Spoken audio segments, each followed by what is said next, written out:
Boxing, please watch Mr. Heavyweight Boxing today. It's your boy Big Baby Miller here. Listen, you're knocking out all bums. First going to be Dylan White, if it's going to be Joseph Parker. But you know who got the story right?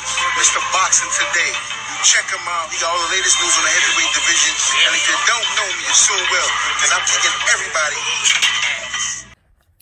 Heavyweight boxing fans, what's the deal? All right, man. So I put up a poll the other day, and I was asking the fans, you know, is Jared Anderson the real deal? He just came off of an impressive beatdown that he just put on Melvin Rav-Cannon this past weekend.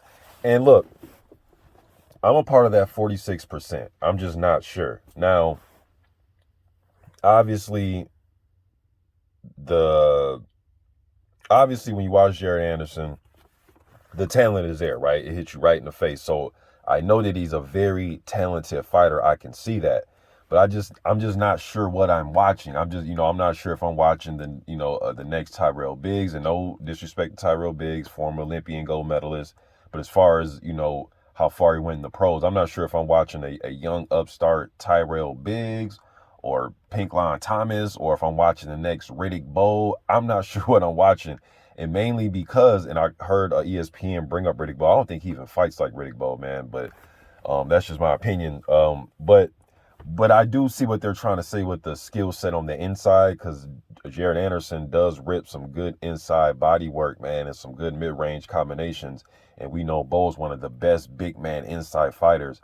But I don't really see the comparison, though. But then I thought Bowe had a much better authoritative type of jab, and just their skill set is different to me. All right, but when I'm looking at Jared Anderson, and one of his qualities, man, is he loves, and this is why when I see the talent, and I'm thinking to myself, okay, this is probably why people think he is the real deal.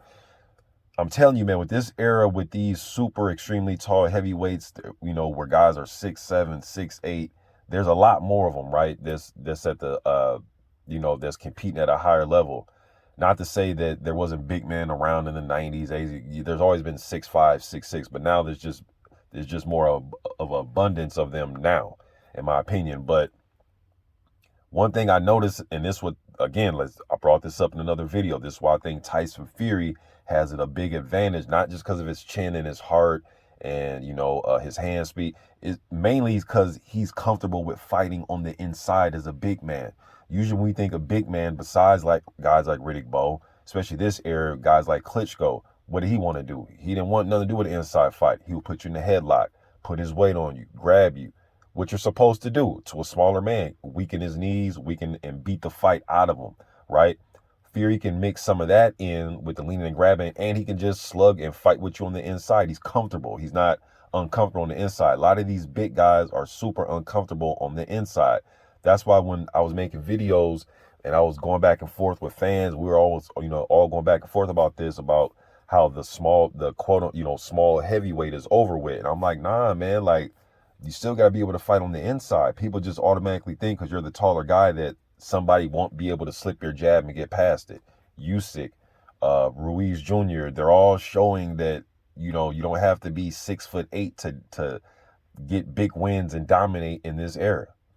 There's a such thing as slipping the big guy's jab. You don't have to just sit out there against an 83-inch reach and just get teed off on. You can actually slip the jab, bring the fight to mid-range, get close quarters, so that's why guys like Chisora are still hanging around. The smaller guys are still be able to hang around and force inside type of fights, man, mid-range type of fights, and not these rangy fights, So that's why when I'm looking at Anderson, I'm like, hey, man, if he get on the inside, one of these super tall dudes that don't want to take it there, it could be a wrap. And then he's he puts his punches together well.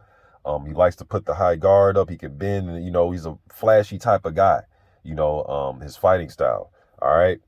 However, I'm just not 100%. This is why I just need to see more. It's easy to do these things against Tereshkin and Rav-Cannon and Kingsley Abe, and guys like that. Who else did he fight? Alexander Teslenko. Now, Teslenko and Tereshkin, I've actually did prospect watch videos on both of those guys, right? Teslenko, when I did a prospect watch on him, I thought he would be a much better pro. He ended up getting upset. He had an upset knockout loss, and then he tried to come back and fight Jarrell Miller. Or not Jarrell Miller, but Jared Anderson. I'm getting the big babies mixed up. But Jared Anderson, rather. And he got, he got knocked out. He got beat up pretty bad. So the skill level is there. I think that's probably the Teslenko victory and maybe the Kingsley Ibe fight, because Kingsley was having some good runs on ESPN. I know he's going to come with some heart and he's going to be greedy and determined. That's why, I think those are probably his 2 best wins, in my opinion.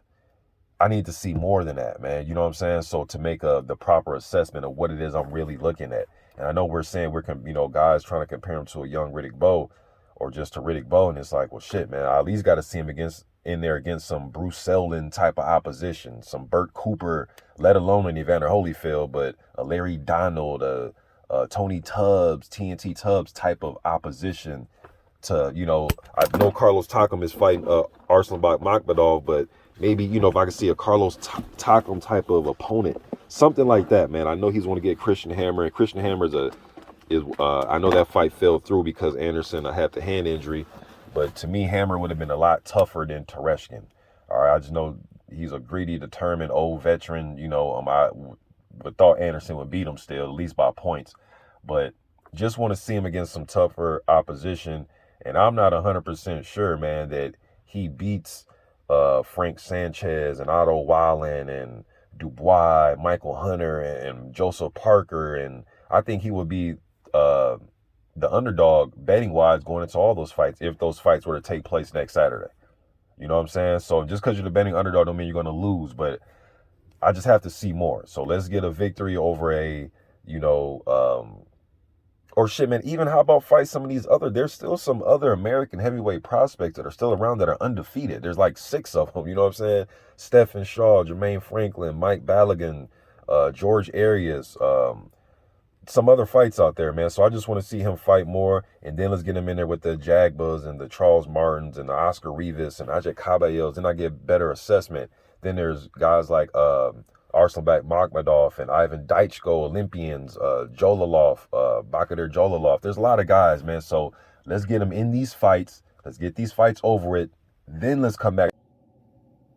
All right, one more thing I wanted to add is, obviously, I said I want to see him fight tougher opponents. And then, I'm not so sure that, all the good that I said about him, being able and willing and having a skill set to fight mid-range and on the inside and dig to these super tall 6'8", 6'7" guys' bodies who aren't super comfortable fighting on the inside. I gave him that. But what happens when he's not able just to put the high guard up and just chop you down with singles? You know how Jared, he likes to throw. Sometimes he'll chop you up with just, single straight right hands, a lead left hook, a right uppercut. He's just digging with single shots and just breaking you down and making you miss. What happens when he gets hit flush by one of these heavyweights that has extreme power? What happens when they're pushing him backwards? What if he can't just come forward and stay mid-range and chop you down? What happens when he gets clipped on his chin? When he's getting pushed backwards, when he's losing a round or two? Because Jared hasn't even lost a round. He's pretty much been flawless, in his pro career thus far. So, how would the tide turn when he comes back to his corner and he knows deep down, damn, I lost those 2 rounds.